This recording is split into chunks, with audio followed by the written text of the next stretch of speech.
In today's video, I'm going to cover my most ambitious voice work I've done in my short time of being a voice actor. It is a project that took 2,000 lines or more to voice, that being a companion mod for Skyrim with 12 fully interactable quests. It also carries a diverse cast of 9 actors, which I will be displaying right here on the screen. Please check them out, especially my dear friend Glyph, and also one of the best casting crew, such as Mr. Jots and Gordev, who has their own follower, Gore. Yeah, I know, I should have just said that, but whatever. The character I voice is one that travels with the player throughout various vanilla Skyrim campaigns, DLCs, and even their own storyline. The task took a life-changing 8 months, devoting myself to several meetings and scripts, adding up to 250 lines each in 8 parts. In these creative meetings with the mod author Axarian, I quickly leaped into the role of Val on a deeply, and I mean deeply, spiritual level. As cheesy as that sounds. The video will be much different from the usual tone and banter in parts, as this project really resonated with me in ways that I can't express well.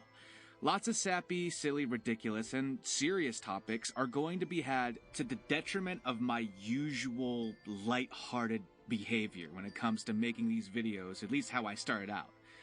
So if this is kind of like the roller coaster that you don't want to be on, I don't have any problems with that. Just know we're gonna be jumping all over the place, from very silly to then super deep and dark and personal, with spoilers ahead. So for those of you who are super psyched and interested in the Val Serano project, which, by the way, thank you guys for the crazy fucking love that you gave the first week of its release, getting on Hot Mods for a solid week with 32,000 views and 4,000 downloads. What the fuck? And yeah, if I keep on delaying it, we're just gonna be here forever. So with all that said, with today's video, I'm going to provide you a glimpse into what I truly believe is the dream job for a voice actor to have, to spiritually and creatively influence the story with the performance that you will have to carry if you ever get a gig like I did with Val Serano. So, what do I mean by that? Well, in order to do this video justice, I'm going to employ some help.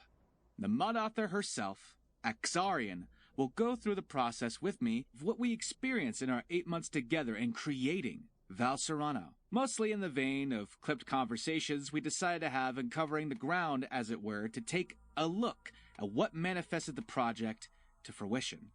Now, depending on how much you guys are invested in this video, especially with the love we already got, if you are interested, and I see a lot of commitment with the video traction, I may release the full conversation between me and Axarian as a separate video, as kind of like a heart-to-heart of how the process was, fully uncut, unfiltered, and not spliced up just to save time for what's going to be a very big video already. So, without further ado, let's jump right in to how you can prepare yourself for a gig like Val Serano, a fully custom companion mod with 12 quests, 9 actors, and 2,000 lines to fucking voice. Tip number 1. Play Skyrim, 'cause I didn't. Sadly, even though I hype myself to do these tips to demonstrate for you what is the procedure, I'm gonna have to confess a sin. I did not play Skyrim when I was voicing Val Serano at all. This wouldn't really be an issue in this case with how popular and well received, well, the game is. I mean, everyone and their grandmothers knows what Skyrim is. It's even fucking on the Switch, so forgive me for being a little bit arrogant and thinking, oh, I know what everything in Skyrim's like. I've been playing it when I was a kid, and it's the same game over and over. It's whatever. Yeah, I regretted that decision.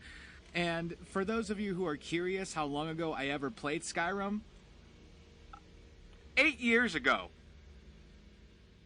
I believe I was just turned 18, and I'm 26. Quite a while. So yeah, because of this, I was able to vaguely remember key moments in the main vanilla game and its campaigns, and boy, was I unable to pronounce half the literal names of all the NPCs that Val would have to speak about by name. Add insult to injury, there were certain Nordic, DUNMER, and DWEMER locations, names, and terms that Val would 100% know like the back of his hand, yet I didn't. So, how did we handle this? Well, because of this unfamiliarity and how in the dark I was, Axarian would direct me often in pronunciation, utilizing the lazy name finder for Skyrim. Actually, it's the lazy voice finder, you stupid bastard. I'm going to play a clip here, and this will be a common theme throughout the video to keep playing clips between me and Axarian's conversation. So, yeah, here's a segment from that.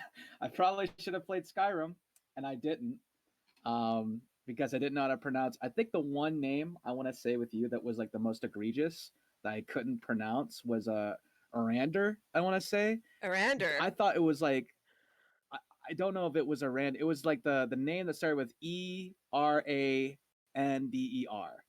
And I thought it was like Aran. Yeah, Arander. D-U-R. Yeah.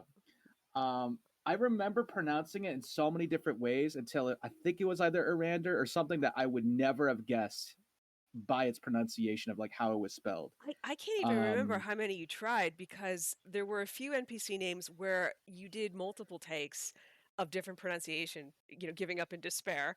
And I ended up with, Val pronouncing the names 3 different ways, like he had just given up if I wasn't careful when I was editing takes. Yeah, we definitely, I think the system that we found out that we were really confident in was, we're going to find a lazy name picker. I think that's what you called it. Lazy Voice Finder. I got to give props to the Lazy Voice Finder tools. So I pull up Lazy Voice Finder and I would start searching for, ideally, the NPC introduced themselves, and I would send you those voice clips. Yeah. But sometimes nobody pronounced it at all. Like it wasn't in the game. It was just, written somewhere in a book. And I think we came down with, if no one has ever pronounced it, you can't be wrong. Yeah, true. And it's so funny? I think there was one, I think it was like a DWEMER ruin, I want to say, in Solstheim DLC. Oh, yeah. Where, I forgot what it was like the most random jumble of like letters to where I was about to voice act. And I think you could read it in like the blooper. You could hear it in the blooper rather, where I was just like, I was doing some voice like, I guess we're about to head to, what the fuck is that? So yeah, comment how I'm a hypocrite and dumb, but also do as I say and not as I do. Or I guess don't in this case.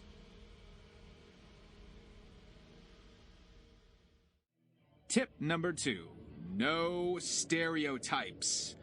When I saw Axarian's audition, I just pitched it as a guess of what I honestly wanted to hear a pirate sound like. Not a goofy, "Yarry matey" voice. Not something cookie cutter. When she casted me, she told me she heard of me before, having auditioned for a project prior to Val, and how she'd kept tabs on me in hopes that I would audition for this. It was kind of like a weird fate kind of pulled me here, and as I went over the creative meetings with her and got to know her, Axarian became not just a mod author and someone I was voicing for, but she actually became a friend, a genuinely good friend, with a remarkable vision for writing and game design. Now, this is all to say that basically, a lot of the process of how I was able to influence the creative aspects as an actor and a performer, but also as a way of, devoting myself, and why, is the trust that I was able to have for her, and vice versa, I can imagine. Even still, as I'm recording this line right now, this mod has revolutionized how I see creative writing and storytelling.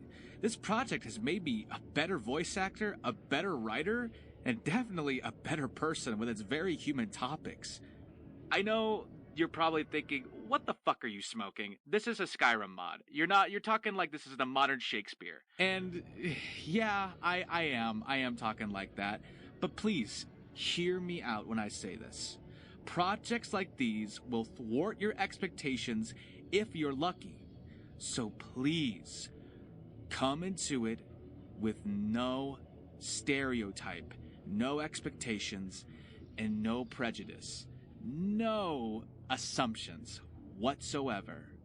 To emphasize more on this point, again, another clip. You know, I was writing Val, had been for months by then, and I was thinking about, well, what kind of voice do I want Val to have? Because like you, I don't like well, it wouldn't have worked for the mod to have a sort of stereotypical Yarhar, Métis, Avast, Yelan Lubbers type of pirate voice. It just wouldn't have worked. It wasn't what I was going for. And you just got that organically from the audition lines that I had put there. And I had heard you before. I had hoped that you would audition for the role. And I was so excited when I heard it. Like, it was really cool. And when we got to talking about it, you know, I had in mind far more a fast-talking con man than an actual pirate. You know, like, it's almost an accident that Val is a pirate. That those were the circumstances of the world he lives in. You know, what he is a fast-talking con man and a charming rogue, and he happens to have been engaged in piracy because that's the criminal enterprise that he had access to. But he was far more, you know, Rusty and Danny from Ocean's 11 than, say, Jack Sparrow from... Tip number 3. DUNMER lore, or Dark Elf lore for you casuals out there. Yes, research, research, research. So much of Val Serano relies heavily on Morrowind and Michael Kirkbride's writings. Because I am a layman that started with the Elder Scrolls as a kid on Oblivion, this proved pretty difficult at times for me to understand what was the inspirations and the ins and outs of how Val is as a pirate, because, well, Exarian needed to step in and carry me through quite a bit in the process of Val's disposition as a, spoiler alert, half Nord, half Dunmer pirate. Yes, he is half Dunmer, half Nord with a Dunmer bent in terms of cultural experiences. What you'll see later on in the video is the process of the writer-performer relationship I had in needing to attend creative meetings and get a true understanding of what makes Val Val. For how this influence deeply weighed in on the process, listen to this clip here. Yeah, so for someone who's not only have you not played Elder Scrolls, but I'm sure you have not been reading Michael Kirkbride's ramblings. Dude, so yeah. The most I know about Kirkbride was, and it was like 2 months after I was already doing Val, and I was by script 3, maybe script 2, I don't know. But I looked up Kirkbride because of how much that was a huge influence for Val. Yeah. And I came across the one infamous video about like the hypothetical future that he wrote after Morrowind, where all the Dunmer are on the fucking moon and they have like TV head boxes and Vivek's just chilling, and I'm just like, what is happening? What I had no idea this was the kind of guy that was writing Elder Scrolls, because I grew up on Oblivion. Yeah. Right? Just so my take on the Elder Scrolls was way different than Morrowind or any of the prior titles. Yeah, well, so it's funny that you mentioned that. So Val is so heavily informed by Dunmer lore, and because my first Elder Scrolls game was Morrowind, and you know that immediately meant I had to go back to the old lore from Morrowind, and then you know when I couldn't find the exact thing I needed or wanted to play with something creatively, I went to Kirkbride's lore. You know, not super heavy, but at least to inform the writing, and that meant in terms of understanding Val and how he ticks, I had to drag you along for the ride with me. Tip number 4, 90s influence. Val Serano is aesthetically a blast from the past in terms of approach and style. The various media I had to watch because of Exarian was the following: Ocean's 11, The Princess Bride, Treasure Island, Romancing the Stone, Indiana Jones. Now, on top of these rogue 90s archetypes is the point-and-click adventure influence Val has in an almost protagonist way. Exarian is influenced by various point-and-click titles, such as, of course, The Legend of Kyrandia, Book 1, I think I'm saying that right, Kyrandia, I don't know, one of the oldest fucking games, that's what I fucking know. Understanding the creator's inspirational sources is key to achieve the role that you've been tasked with as a lead. In many ways, expect these inspirations to be the life and blood of the project, as it courses through your performance. To really understand what I mean by that, again, for the 1000th time, another clip and another clip more. Tip number 5, writing process. If you are ever lucky to get a project where you and the creator here are one-to-one in the creative leeway of things, you will be able to fully influence the writing process. For obvious reasons, I advise you not to take over the creator's story with your own biases. Rather, I'm going to tell you how you could be an asset to the creative process no matter what skills you have as a writer. Be attentive to the material that exists and its intentions. Have conversations that explore alternative options for the role with the character's actions. Understand the creator and their message. What is the moral of the story? In my 8 months of aiding the story with suggestions, performance, and even some ad-lib writings, we pushed Val from 1,000 lines to over 2,000. The reason for this incredible expansion of the project at its base form was due to Xarian's writing method and my addition to the writing method, which can be explained in this following clip here. Yes, take a shot for every time I say clip. Yeah, and to me, as a writer, that's just not who the character was. You know, he just wanted to be somebody else. And, you know, this is probably a whole other tip in here, but, you know, coming from writing what you know, I wrote Val as a person first. You know, his early drafts, he didn't have what came into, this isn't a video about the writing process, but it's kind of connected to the performance. Like, Val is his personality first. He's not the identity of his job, being a pirate. He's not male. He's not Nord. He's not all these other things. He's just his core first, and then all the other things took shape around it after that core identity of who the character is going to be came forward. Tip number 6, creative partner.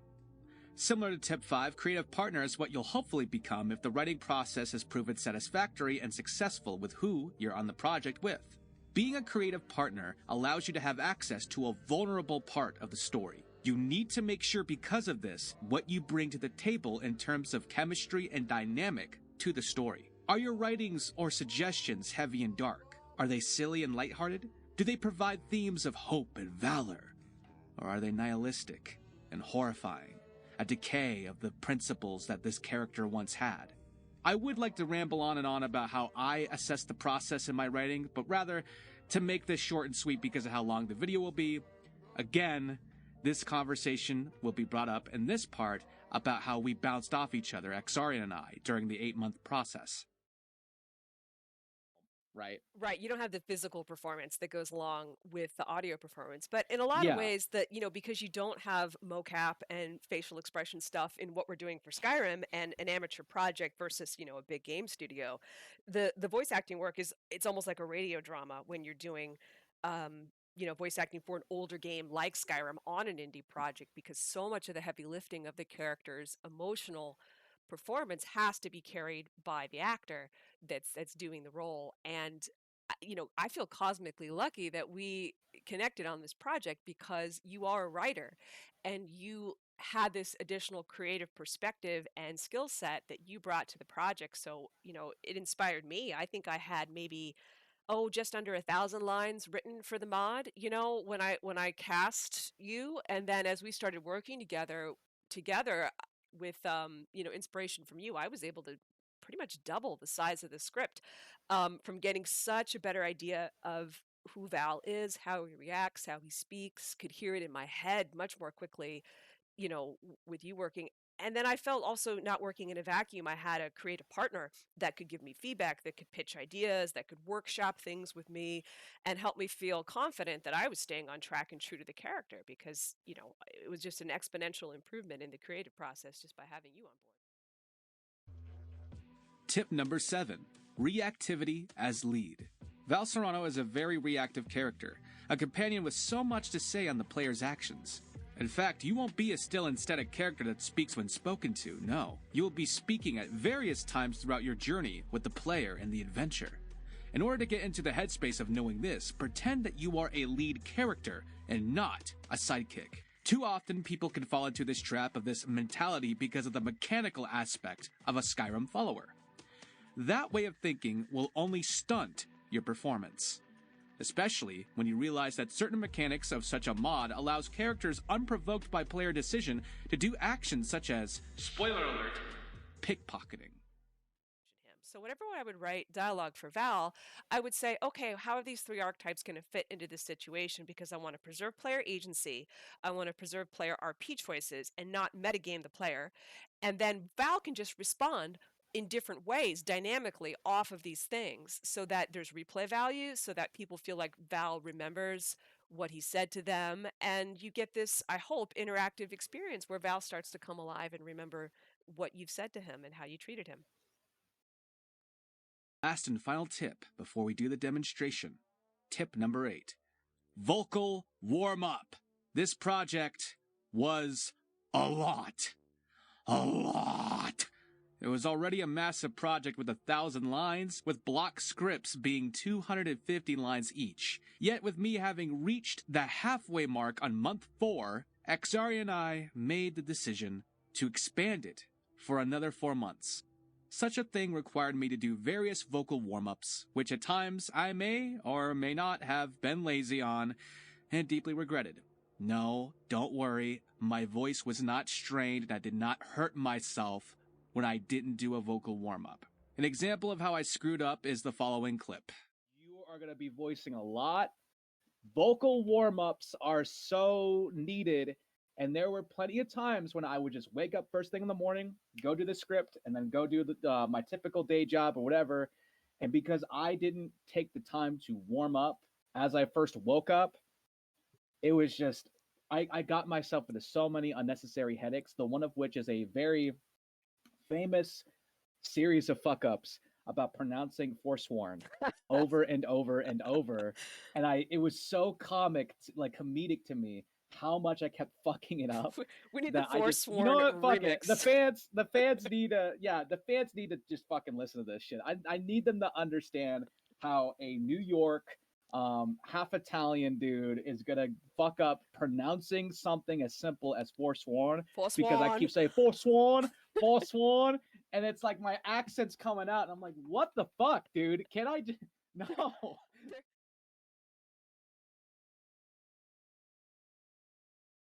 Now, what do I recommend people do in order to have disciplinary warm-ups? Well, the obvious I could get out of the way is, do not drink dairy, soda, or any fluids that can create phlegm in your throat!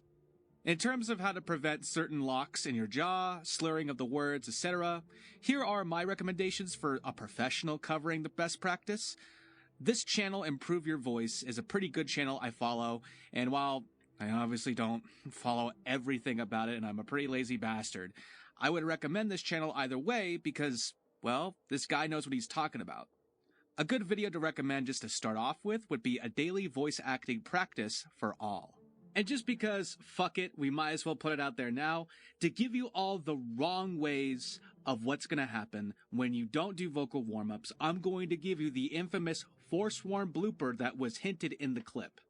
So, if you really don't believe me so far, here, just here, understand, even if you don't strain your voice, you don't hurt your voice, you're going to be giving yourself more of a fucking headache, like I did, for no reason.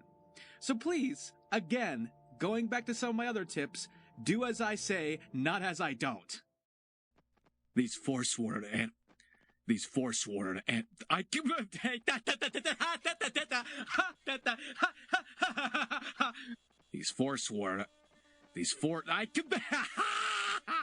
yo, FORSWORN these FORSWORN animals. These what is fucking wrong with me? Why can't I say it? These FORSWORN animals. Sworn to the fore, the FORSWORN, the FORSWORN, the hip hop to the park. Yeah. God, did I get it right now? Is my warm up good? Is that good? Let's see it. Oh my God. These FORSWORN animals. Hey, man! These force.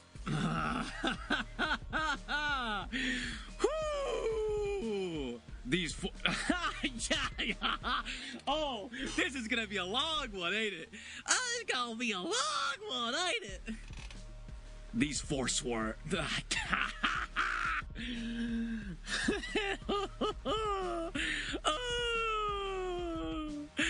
These FORSWORN animals. These FORSWORN. The urge to punch my jaw has never been this high in my life until now. See, this is why you warm up.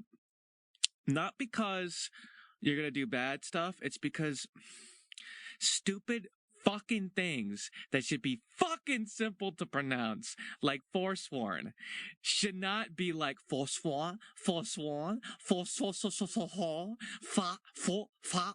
It should be FORSWORN. These FORSWORN.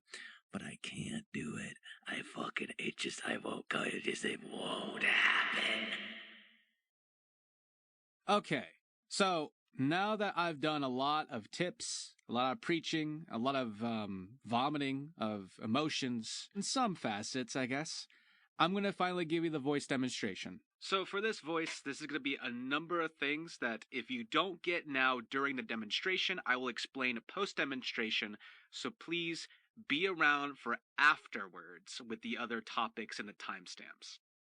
So, to crudely explain, I'm going to be using the Frank Caliendo pizza slice method. That is, utilizing the face posture of your brow, your lips, to contort your face in the way you speak. So, for example, if I furrow my brow a certain way and tilt my head down, and I kind of speak like this with my mouth kind of speaking out in vowels and squares, you can kind of get how I'm pronouncing words very differently, even though I am still talking in the same register and voice.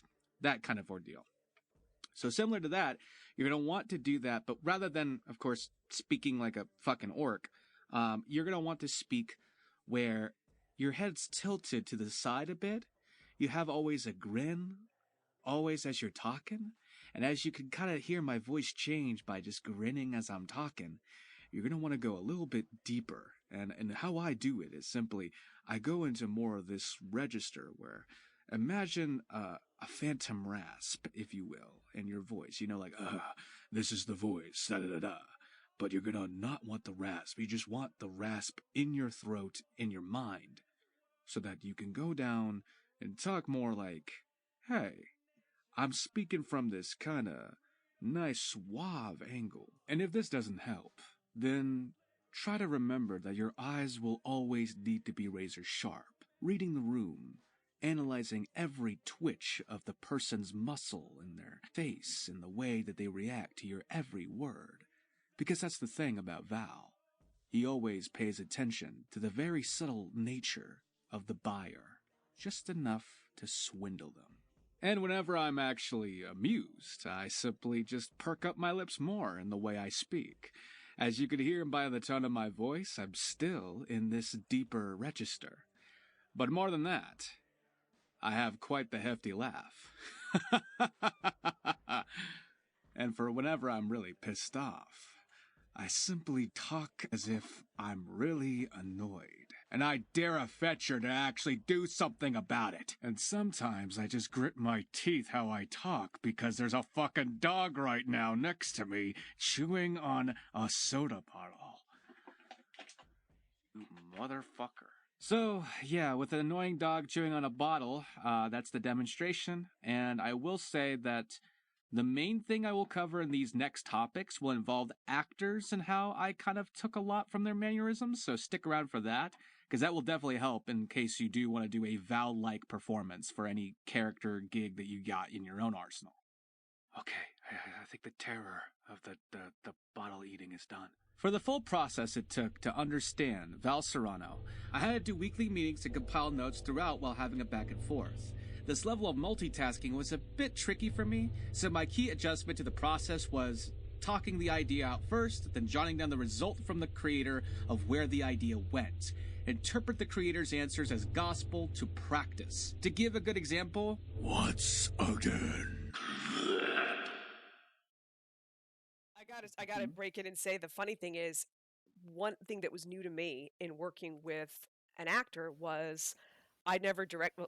So I think in the beginning, our first conversation was you said to me, I've never done a project this big before. And I said, guess what? Me neither. We'll figure it out together. So Yeah. I had never directed anyone at anything before.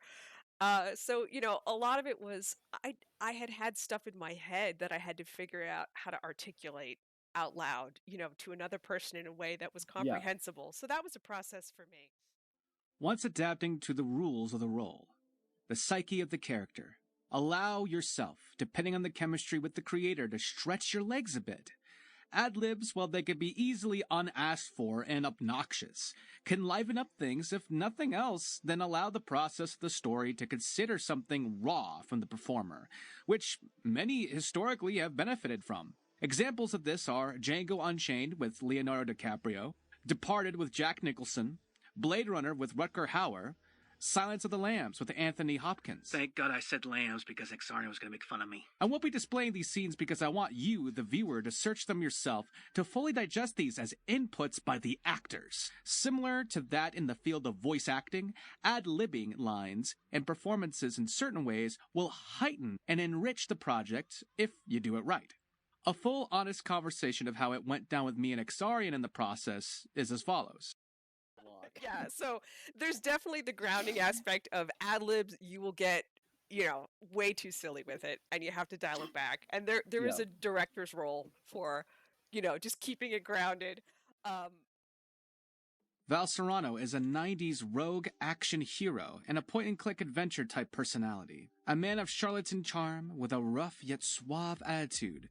With that said, cheese will be an aspect you have to give in order for the project to survive. Because, well, while I don't recommend voicing anything you disagree with or get uncomfortable with, there is elements of Val that makes his witty charm and exploits believable, and that is attractiveness. In order to fully tap into a character with waves of success and charm, I had to get into pretty much my own spin on what I'd be attracted to. Yes, I am saying to make your character roll if you're voicing a charming guy, your husbando, your pretend boyfriend. Pulling from your preferences and even asking what the creator was inspired by in the character's lines for romance and seduction will go a long way. And yes, media for such charm I recommend is the following. George Clooney is a huge inspiration in terms of attitudes that I had to possess for Val, especially for when I get into the next topic involving the Frank Caliendo pizza method. I recommend watching the restaurant scene in Ocean's 11 to explore the facets of personality that George Clooney had in his performance. Honestly, just be tongue-in-cheek and have a bit of humorous tone with it. The next clip I'm going to be showing is Xarian and I's treatment of the process for those kinds of lines. We'll say this, and this will be the only spoiler. Obviously, this will be like maybe a addendum tip or whatever. But for romance note lines, for voice actors that ever get a character like Val, embrace the cheese and the fan service. Just do it. Just embrace it. That's gonna be the point of it. Yeah, there's definitely an element of, ride that line real hard between smooth and cringe. Like, find it, and you're gonna go over it sometimes. And there were a few where you messaged me back. You're like, "This is crap," and you're like, "I'm recording it anyway, but it's crap." And I got it back. I'm like, "You're right, it's crap. I'm gonna cut the line." But just do it. Just do it. We don't take this shit at all seriously, and honestly, to be very frank with you, voice actors, if you're trying to do romance lines and be seductive, the worst way that you could come off is trying to be taken seriously. Val Serano is a bastard manipulator, a charlatan through and through. To understand the psychology of a liar, I had to take notes of how he'd always look in the process of talking. As people with their face always showcase the methodology in the way of their dispositions, this is called the pizza slice method by Frank Caliendo. It has served me well in the performance with Val Serano, because in this clip I will present my notes that I went over with Xarian about the pizza slice method I took for Val and what I pulled inspiration-wise from. Yeah, I have the face of the character from Ocean's 11, where I'm talking about a technique that I've quoted before with one parody actor, His name is Frank Caliendo, and he does the pizza slice method, where he actually, for his voice, he'll modify the way that his eyebrows, lips, and like, I wouldn't say his cheeks or anything else, but more so the eyebrows and lips, how they parse and like formulate words. So for this, my prototype for how I got into Val was that Val's eyes needed to be looking razor sharp at all times when I did those lines, always analyzing. His mouth was always a slight grin, even when ajar, or faking other emotions with the muscles to dissuade his victim. And then his head would always be in a submissive tilt on purpose. So like he'd always tilt his head a little bit, just as like a ruse, if you will, Yeah, of the like, oh, lure. I'm a very laid back guy, yeah, like that Yeah. kind of ordeal. Because he's a swindler, he's a charlatan, he's the guy that like he'll make you feel homey and safe, and then like as he puts his arms around you, he just dug through your pockets without knowing. Like Absolutely. with Yeah. yeah. We talked in the beginning about how when Val is lying, he should plausibly fool the player, that Val is good at lying. And it gets back to that commitment. Like there's no layer of irony there. Like Val is a good liar. Mhm. And it should Yeah. not be with a wink and a nod like, hey, I'm lying. One of my early beta testers, before anything was voiced, played through the scam scene in the beginning and was completely in it hook, line, and sinker, only to realize they had been involved in committing a crime. A constant sharp gaze, the slight smile, and the head tilting submissively to try and create a false sense of comfort and safety. This is the face that Val uses at the poker table he calls life. A good liar that will not show his hand, but will definitely look at yours from afar. Calculative and even callous, Val was groomed into this lifestyle as a pragmatic choice.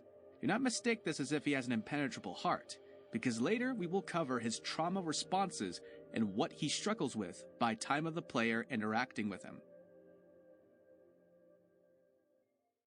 To be combat ready, you must tap into Val's occupation as a pirate from a real and grittier perspective.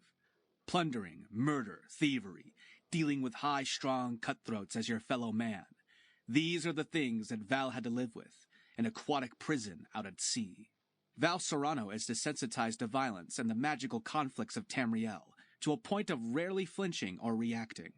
His lines when reading should be said in a calculative manner, his only flare of rage being against those truly degenerate to his own loose moral compass. Val Serano should have his true form in combat, the beast beneath, so to speak.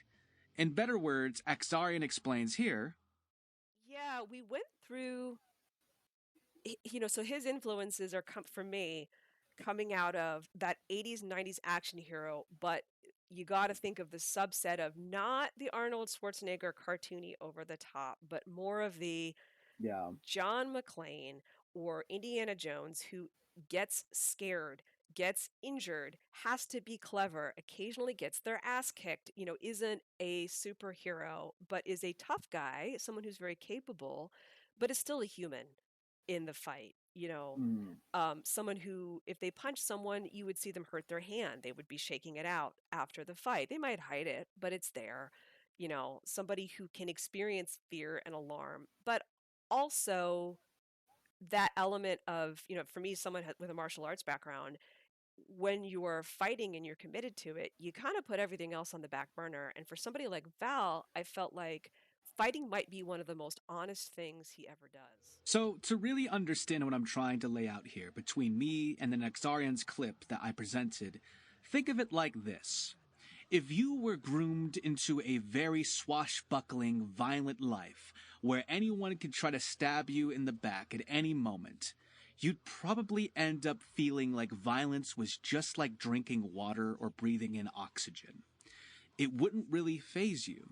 In fact, you would almost feel naturalized to it. Lots of media that you could digest about how this dehumanization process happens to people is definitely war films such as Apocalypse Now, Come and See, or honestly even some shows I'd recommend such as The Walking Dead, seasons 1 to 4, because obviously people shit on the rest of the seasons, or even the Daredevil season that had The Punisher, and even the first season of The Punisher. Now, I can't really cover more about this topic because There's actually expansions that me and Exarian are planning way down the road for Val content to be handling these topics of violence and how Val reacts and why.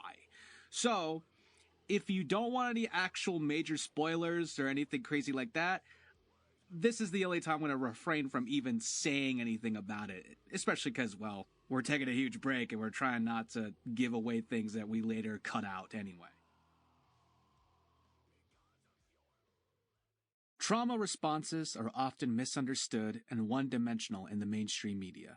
Shell shock, Vietnam flashbacks, all these things I mentioned I'm sure you know too well in the zeitgeist of today's society. Trauma is a heavy-handed topic to speak about, and even as I have faced trauma, and I'm sure you, the viewer, have as well, this commonality doesn't often shine best and true in the media of stories and films. Too often is the case where trauma is only insular to that of veteran shell shock, or immense torture within a sense of confinement. The vehicle that Val offers because of this is for both the actor and the writer to present a window of an underrepresented occupation as a pirate in this field and the many horrors that such a criminal life could wield. This both gives a unique interpretation of how one could be traumatized, but also offers a counter-thesis through Val's responses as a man with how he conducts himself. See, trauma responses are never as simple as a man waking up screaming in cold sweat. Victims of these circumstances can often form their own complexes, which Val most certainly does. The more players get involved, the more that they could see Val's true fears ignite. In this next clip, we talk about the many masks that Val wears, as his response to abandonment and abuse in his story has made him adapt to different mechanisms that delude others for his trickster schemes. If you have reached this far into the video, understand that we're past the point of spoilers, so sorry if I fucked it up for you. The show gotta go on. But Val comes off more as a very lizard-brained chameleon in terms of how he's had to survive, he's had to adapt. And in a lot of ways, it's like you could tell that it's the mask he wears, and it's like he has two kinds of masks already on at the same time. The first mask, which is that he believes, or he wants to believe himself capable of not getting that close to people, because he has a lot of abandonment issues. He's been through a lot of abuse. And then the second mask is obviously him swindling people. But beneath those two masks is actually a very hurt person, a very traumatized child at the end of it all, I would say. And I think that was such a beautiful delivery of your writing, and me being able to tap into that from my own emotional experience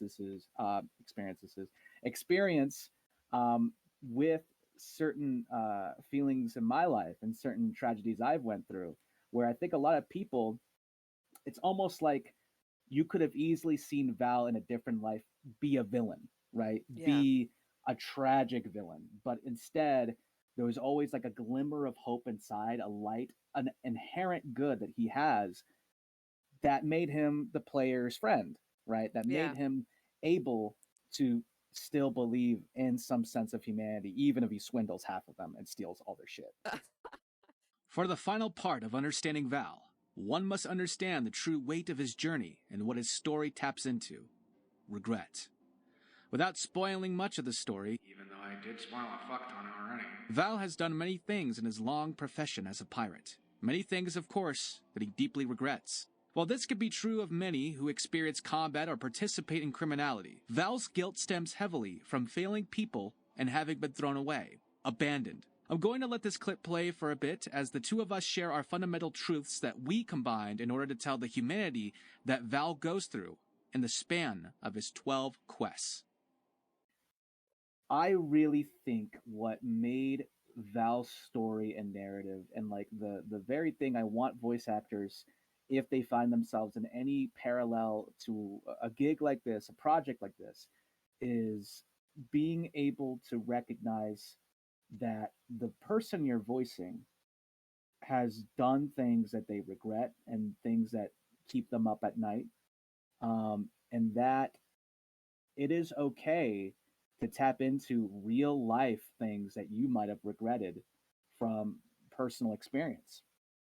And I definitely love how Val, you could tell, past like the 2 masks I talked about, past all this stuff, when you get to the direct pained child, the child that was hurt, that he cannot face himself and say, I love myself through the things that he has endured, experienced, witnessed, and what he blames himself for, what he thinks he should have done better.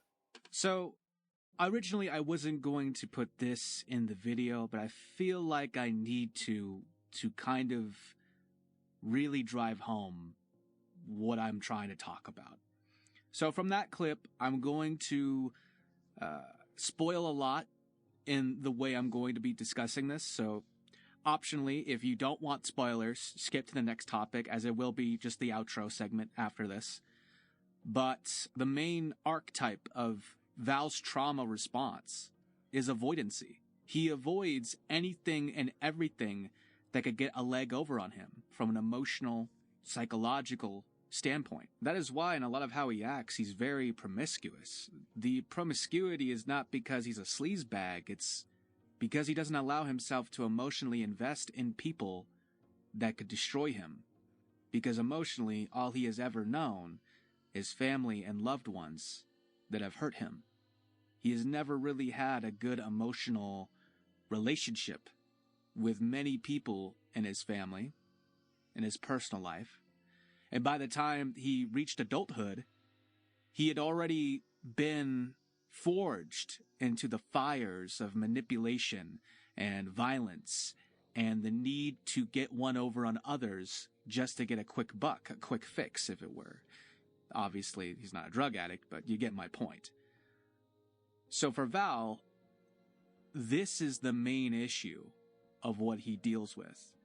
Finally opening up, because when the player rescues him, he has no other option but to depend on the player, because the player saved his life. And while Val at the very start obviously will interpret this as some sense of long game the player is playing, he will eventually realize there is no game to win anymore.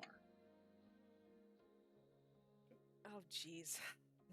No pressure. Well, I think I've said, in the course of our conversation, everything I wanted to touch on about the shared creative process and the team. But it's been, and without getting too sappy about it, because that's just not me, I'm really grateful to have met you as a friend, and I am excited to work on other projects with you going forward. I'm sure that we will be. We've talked about some ideas a lot. One of the great things about working with you is we always have ideas. There's no shortage of those. And some of those ideas have coalesced into a couple of expansion ideas for Val. And we will be getting started on writing and developing those ideas later this year. And that's pretty exciting to think about. So more Val content will be coming.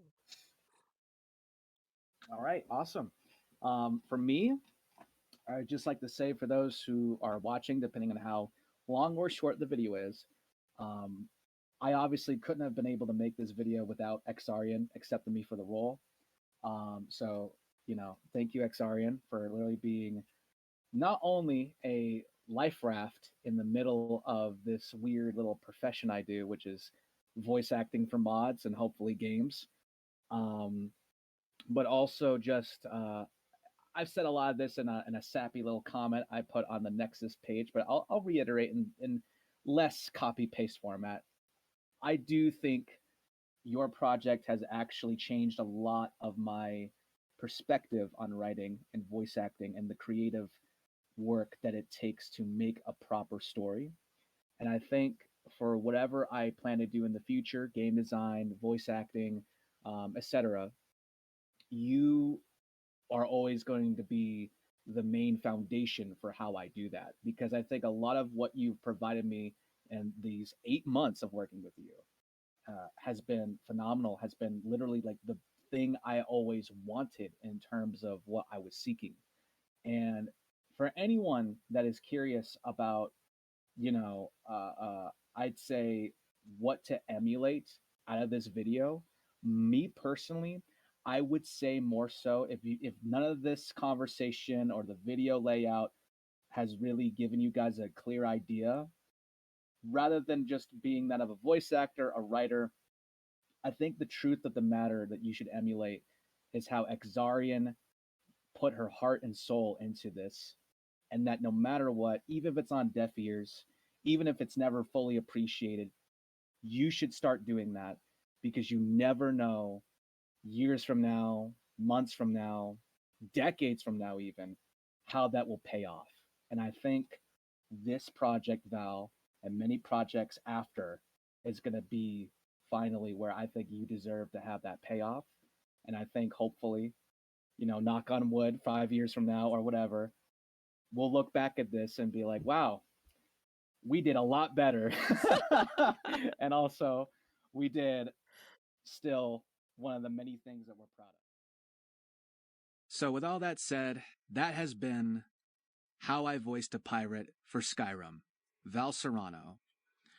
A man that is a charlatan, a trickster, a thief, a relic hunter, and also someone that, in a lot of ways, still carries the heart that he tried to bury as if it was treasure to be dug up.